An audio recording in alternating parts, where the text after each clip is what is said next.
तो hello my dear students, good evening. आज हम पढ़ने जा रहे हैं डिफ्यूजन। तो डिफ्यूजन हमारे पास क्या होती है? डिफ्यूजन हमारे पास होती है मिक्सिंग। डिफ्यूजन हमारे पास क्या होती है? डिफ्यूजन होती है मिक्सिंग ऑफ गैसेज। गैसेज का मिक्स होना। किसमें? गैसेज किसका मिक्सिंग होना? Mixing of gases molecules.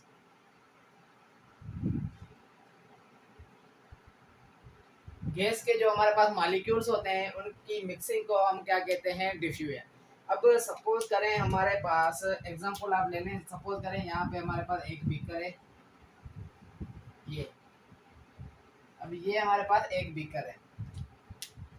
यहाँ पे मैंने उसको कनेक्ट किया हुआ है।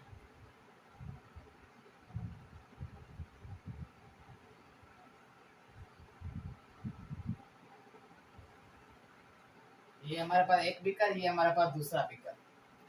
तो एक में हमने हाइड्रोजन गैस रखी हुई है, दूसरे दूसरे में हमने हीलियम गैस रखी हुई है।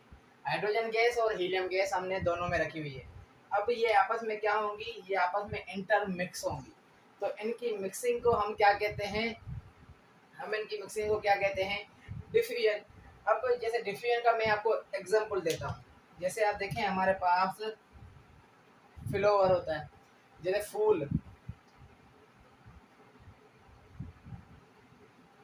जिसे हम फूल कहते हैं।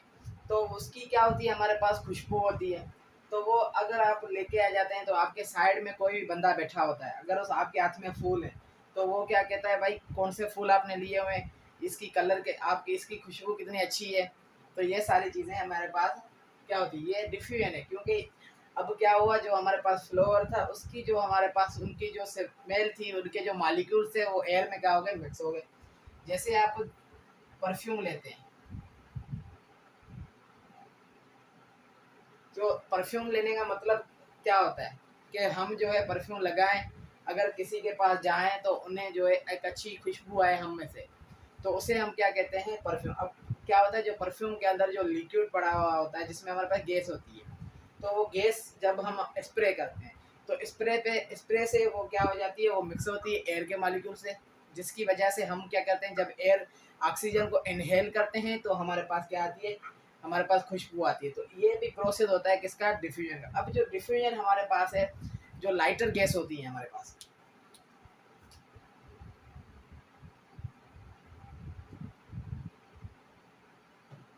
जैसे हम सपोज करें हमारे पास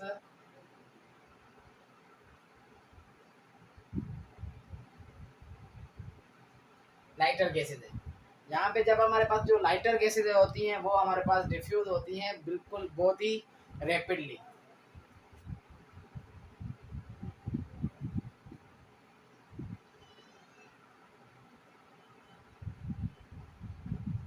तो लाइटर जो हमारे पास गैस होती हैं वो रैपिडली डिफ्यूज होती हैं, और हमारे पास जो हैवियर गैसेज होती हैं वो हमारे पास आहिस्ता आहिस्ता डिफ्यूज होती हैं। तो ये हमारे पास, अब देखें जो भी हमारे पास सपोज करें हम जो है यहाँ पे आप देखें, मैं हाइड्रोजन का एलिमेंट लेता हूँ। क्या लेता हूँ? हाइड्रोजन का एलिमेंट। तो यहाँ पे हमने एक हाइड्रोजन का एलिमेंट लिया, और कौन सा हाइड्रोजन का जो हमारे पास सेकंड ड्यूटेरियम जो उसका आइसोटोप है वो लेते हैं। तो हाइड्रोजन का ड्यूटेरियम आइसोटोप, हाइड्रोजन का ड्यूटेरियम आइसोटोप, और हम जब हीलियम को लेते हैं तो इन इन दोनों का जो रेट ऑफ डिफ्यूजन होता है वो सेम होता है। अब सेम क्यों होता है? सेम इसीलिए होता है क्योंकि इन दोनों का हमारे पास मास सेम होता है। तो ये चीज़ आप क्लियर कर रहे हैं, जिसका हमारे पास मास सेम होगा उनकी रेट ऑफ डिफ्यूजन हमारे पास सेम होगी। तो ये हमारे पास डिफ्यूजन। अब आ जाए इफ्यूजन पे।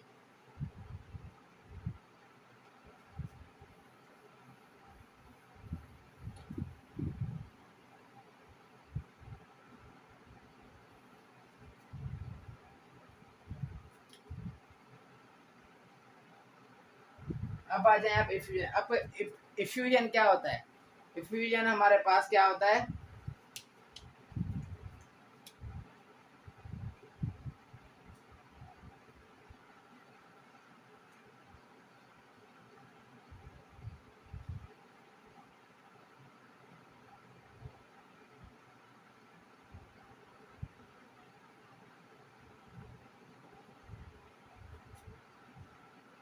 क्या इफ्यूजन हमारे पास क्या होती है, जो हमारे पास मॉलिक्यूल्स होते हैं, क्या होते हैं बेटा, इफ्यूजन हम किसे कहते हैं, जो हमारे पास मॉलिक्यूल्स होते हैं। इफ्यूजन हम किसे कहते हैं, जो हमारे पास मॉलिक्यूल्स होते हैं। जैसे सपोज करें ये हमारे पास एक सिलेंडर है,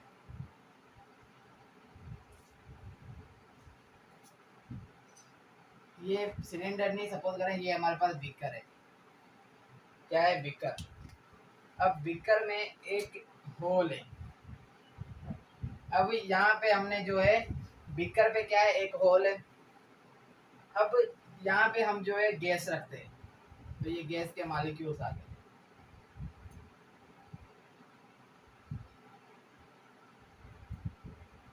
अब गैस के मॉलिक्यूल्स और बीकर के होल का डायमेंशन एक है। देख लें, इन दोनों का डायमेंशन हमारे पास एक है। डायमेंशन एक होने की वजह से ये क्या करेंगे, मॉलिक्यूल्स यहाँ से आहिस्ता आहिस्ता इफ्यूज होते जाएंगे और कहाँ चले जाएंगे, बाहर चले जाएंगे। अब इफ्यूजन कैसे होती है, इफ्यूजन हमारे पास होती है जो हमारे पास molecules of higher concentration go to the molecules of lower concentration. अब यहाँ पे जो हमारे पास सिलेंडर होता है, या सपोज करें यहाँ पे मेरे पास टायर है, तो उस टायर में हमारे पास क्या होती है, जब उसमें हवा भरी हुई होती है, तो हवा क्या होती है, वहाँ पे कंप्रेस्ड होती है। कंप्रेस्ड होने की वजह से वहाँ पे जो एयर में जो हमारे पास होती है, उससे उसका परसेंटेज ज़्यादा होता है टायर में, क्योंकि कंप्रेस। तो जब वो टायर हमारे पास पंचर होता है तो उसकी हवा जो है आहिस्ते आहिस्ते निकलती है। अब वो कहाँ से जा रही है, हायर कंसंट्रेशन से कहाँ पे जा रही है, लोअर कंसंट्रेशन पे। तो ये हमारे पास होता है इफ्यूजन। यहाँ से देखिए हम मॉलिक्यूल्स स्केप कर रहे हैं एक पिन होल से, छोटे सुराग में से जब मॉलिक्यूल्स जब हमें स्केप करें तो उसे हम क्या कहते हैं, इफ्यूजन से कहते हैं। अगर हमें और लाइटर गैसेज की जो है ना इफ्यूजन जो है ज़्यादा होती है, जल्दी इफ्यूजन हो जाती है। जो हमारे पास लाइटर गैसेज होती हैं, जैसे हाइड्रोजन आप देखें तो हाइड्रोजन अगर आप सिलेंडर में लगाएं तो वो जल्दी जो है स्केप हो जाएगा, स्केप हो जाएगा क्या, जल्दी हाइड्रोजन। अब जो हमारे पास लाइटर गैसेज होती है ना, वो फिल्ड भी हमारे पास जल्दी होती है। क्या होती हैं, जल्दी होती हैं। तो ये हमारे पास आ गया क्या, effusion.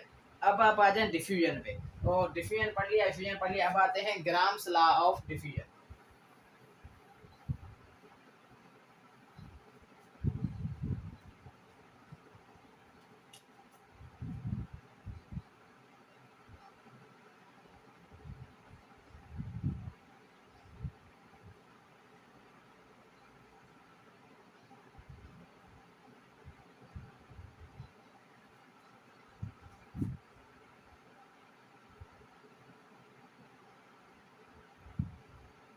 Grams law of diffusion. तो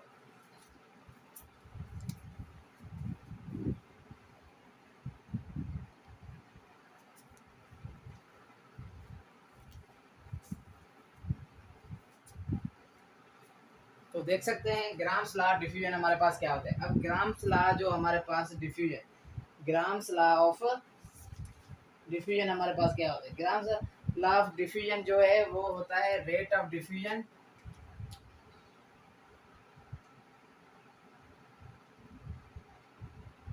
ये क्या होता है, ये होता है रिलेशनशिप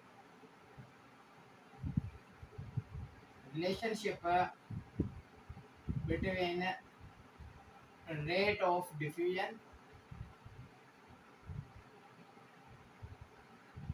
डिफ्यूजन एंड डेंसिटी। तो ये क्या होता है, ये हमारे पास quantitative,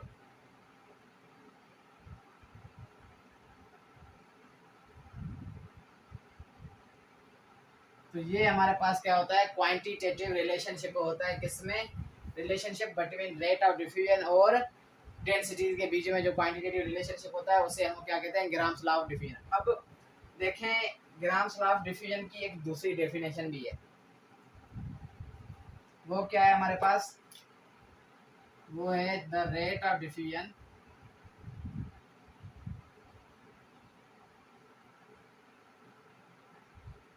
is inversely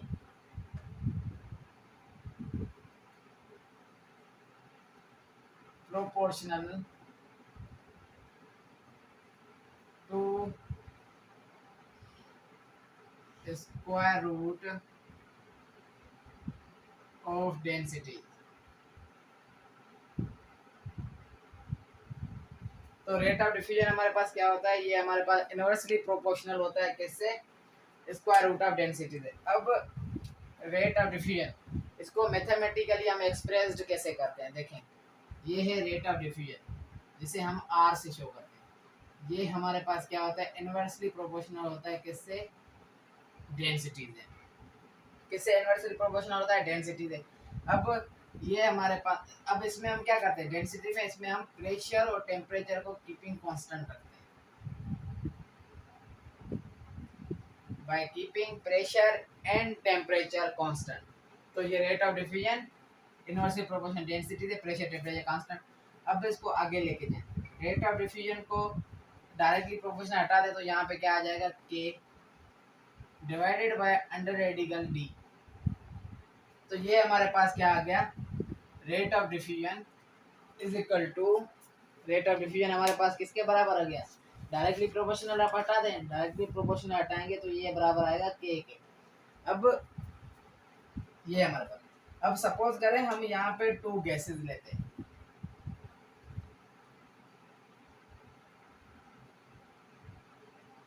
to gases लेते हैं जिसका रेट ऑफ डिफ्यूजन एक का है के divided by under radical D2 D1, क्योंकि एक का है।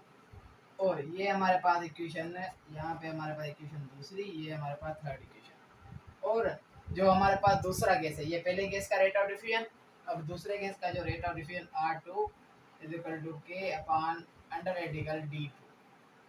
ये हमारे पास हो गई क्या, equation number 4।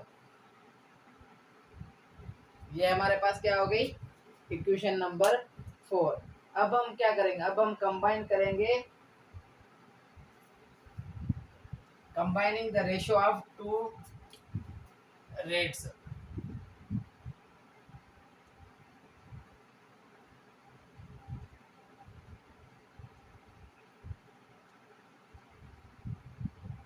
Rate of two gases, तो हम अब क्या करेंगे, कंबाइन करेंगे क्या, रेट ऑफ टू गैसेस। अब हम इसे कंबाइन कैसे करेंगे, कंबाइन कैसे करेंगे देखें आप, अब इसे हम कंबाइन कैसे करेंगे वो चीज़ देखें। अब जो हमारे पास रेट वन है, R1 is equal to K upon under radical D1, इसको डिवाइड कर देंगे R2 से तो ये आपस में कंबाइन हो जाएंगे, के अपान अंडर रेडिकल D2, तो ये आपस में क्या होंगे, कंबाइन होंगे। अब इसमें हमारे पास क्या होता है, ये जो के है, तो आप देख सकते हैं यहाँ पे के आपस में गया, तो यहाँ पे हमारे पास जो इक्वेशन बनेगी वो बनेगी R1 divided by R2 is equal to under radical D2 divided by under radical D1।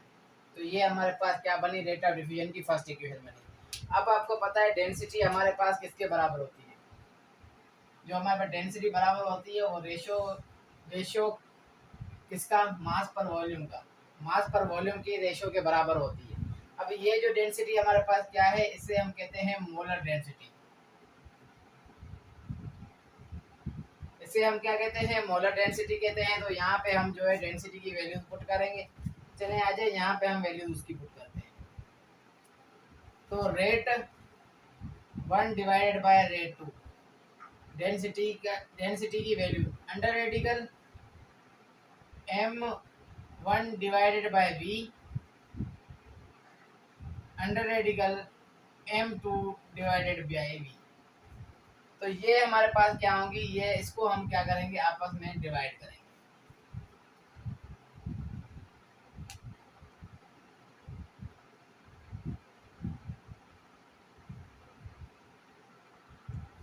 तो आपस में जब आप इसको डिवाइड करेंगे तो हमारे पास जो वॉल्यूम है, अब यहाँ पे वॉल्यूम पे मैंने V1 नहीं लिखा और वॉल्यूम पे मैंने V2 नहीं लिखा। तो क्यों नहीं लिखा, ये मैं एक चीज़ आपको क्लियर कर दूं, क्योंकि वॉल्यूम हर गैस का बराबर होता है किसके, STP पे 22.4 dm, क्योंकि इसीलिए यहाँ पे आप देख सकते हैं अगर मैं हाइड्रोजन और हीलियम लूँ तो दोनों का मास अलग अलग होगा, मगर मास अलग अलग होगा तो मास में मैंने 1 और 2 रखा है, मगर वॉल्यूम दोनों का सेम होगा क्योंकि गैसेज से बिलोंग करती है। डिवाइड करते हैं, वी वी आपस में गया, जो आपके पास जवाब आएगा वो ये आएगा। अब ये जो है हमारे पास डबल अपन में ये ऊपर चला जाएगा, ये कहाँ जाएगा, ऊपर चला जाएगा। तो यहाँ पे हमारे पास जो इक्वेशन लास्ट बनेगी वो बनेगी R1 divided by R2 is equal to under radical M2 divided by M1।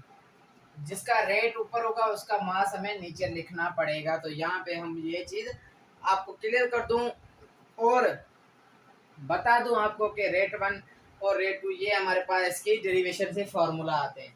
अब ये जो हमारे पास रेट है, ये हमारे पास लास्ट फॉर्मूला बनता है रेट ऑफ डिफ्यूजन का। प्रॉब्लम कर सकते हैं इससे बिल्कुल, हर जो भी मैंने इक्वेशन बताई है ये आप वैल्यू पुट करके प्रॉब्लम इनके हैं जो हम करेंगे। अब रेट देखें, ये जो हमारे पास रेट है इसका भी हमारे पास एक फॉर्मूला आता है, वो आता है हमारे पास, चलें जो यहाँ पे मैंने रेट है यहाँ पे, अब इसको यहाँ पे मैं क्लियर करता हूँ कि रेट जो हमारे पास बराबर होता है वो बराबर होता है वॉल्यूम डिवाइडेड बाय टाइम के। अब volume divided by time T1 क्योंकि रेट 1 मैंने लिया हुआ है। अब रेट 2 लेता हूँ तो इसका भी हमारे पास क्या होगा, वॉल्यूम डिवाइडेड बाय T2। तो ये अब इनको आपस में हम क्या करेंगे, ये R1 और R2 को डिवाइड करते हैं। R1 volume divided by T1 divide करते हैं R2 से, जिसका हमारे पास होगा volume divided by T2।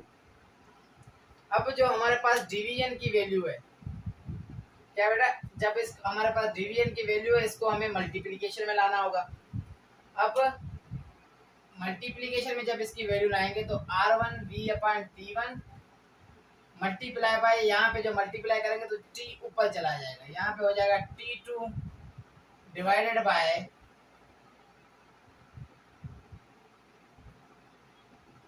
V। ये हमारे पास आ गया R2 की वैल्यू, R1 ये हमारे पास आ गई R2 किसकी, 2 की वैल्यू। तो इसको आप ऐसे लिख सकते हैं, यहाँ पे R1 और R2 की वैल्यू को आप ऐसे लिख सकते हैं यहाँ पे। तो यहाँ पे मैंने देखे आप लोग, यहाँ पे हमने क्या किया, R1 को किसके बराबर कर दिया, V1 अपॉन T1, R2 को कर दिया इन दोनों के बराबर। अब जो इनकी जो वैल्यू है, हमें रेट 1 की वैल्यू मैंने आपको दिखा दी, रेट 1 की वैल्यू वो है, रेट 2 की वैल्यू हमारे पास जो है वहाँ पे है। तो चलें अब रेट 2 और रेट 1 की वैल्यू हम किस में पुट करेंगे। अब जो हमारे पास R1 की वैल्यू ये है, R2 की वैल्यू ये है हमारे पास। अब इनको आप पुट कर दें किस में, यहाँ पे मास के सामने। तो R1 की हमारे पास इन दोनों की वैल्यू R/2। अब इन दोनों को मैंने मल्टीप्लिकेशन में लिखा है, तो आप इसको ऐसे लिख सकते हैं V1, सॉरी वॉल्यूम पे नहीं आएगा, T1 multiply by T2 divided by V और बराबर किसके होगा, under radical M2 divided by M1। तो ये हमारे पास फार्मूला लास्ट बनेगा किसका, रेट का, V1 divided by T1, T2 divided bye V2 बराबर हमारे पास हो जाएगा M2 डिवाइडेड बाय M1। ये हमारे पास बनेगा इसका लास्ट फॉर्मूला। क्या बनेगा, लास्ट फॉर्मूला इसका बनेगा हमारे पास। अब ये मैंने जो है वैल्यू अलग अलग पुट करवाई हैं, अगर मैं यहाँ पे डायरेक्ट पुट करता तो आपसे कोई मसला नहीं होता। अब जो मैंने डिवीजन में वैल्यू क्यों रखी है ये भी मैं यहाँ पे क्लियर कर देता हूँ। चले वापस से इसको करते हैं, ये इक्वेशन 2 है, इसको ज़रा साइड पे करते हैं, यहाँ पे करते हैं rate 1 rate 2 divided by under radical M2 divided by under radical M1, ये इक्वेशन है। रेट 1 हमारे पास बराबर किसके, V1 डिवाइडेड बाय T1 और रेट 2 हमारे पास बराबर किसके है, V2 डिवाइडेड बाय T2 के। सही है, वैल्यूज पुट कर दें, R1 की जगह पे इसकी ये वैल्यू लिख दें, V1 divided by T1 is equal to under radical, चलें पहले और भी पुट करें। तो R2 की वैल्यू क्या होगी हमारे पास, V2 divided by T1 under radical M2 divided by M1। m2 divided by m1। अब ये आपस में डिवीजन है तो ऐसे में ऐसे भी लिख सकता हूँ, v1 divided by t1 divided by v2 divided by t2। इसको हम ऐसे लिख सकते हैं under radical m2 divided by m1। अब ये जो वैल्यू है इसको मल्टीप्लिकेशन में लिखें तो वो कैसे हो जाएगी, v1 divided by t1 multiply by t2, ऊपर चला जाएगा तो बन जाएगा v2 डिवाइडेड बाय, ये हो जाएगा m2 डिवाइडेड बाय m1। ये अंडर रेडिकल दोनों पे आएगा, सही है। ये अब हमारे पास वैल्यू बन गई। अब इसको कैसे लिख सकते हैं, इसको ऐसे लिख सकते हैं जैसे मैंने आपको बताया कि v1 t2 divided by t1 v2 is equal to under radical m2 upon m1। तो वो भी करेक्शन है, वो भी बिल्कुल सही है। वहाँ जो ऐसे भी आप ड्राइव कर सकते हैं, इसको ऐसे भी ड्राइव कर सकते हैं, तो दोनों में हमारे पास कोई मसला नहीं होगा। तो आज का टॉपिक यहाँ पे हम करते हैं क्लियर, और अब मिलेंगे सुबह इंशाल्लाह दूसरे लेक्चर में। डिफ्यूजन पढ़ लिया, एफिशिएंट पढ़ लिया, ग्राम लॉ ऑफ डिफ्यूजन भी पढ़ लिया। अब इसके कुछ प्रॉब्लम्स हैं वो भी करेंगे बिल्कुल आसानी से। तो आज का टॉपिक यहीं पे एंड करते हैं।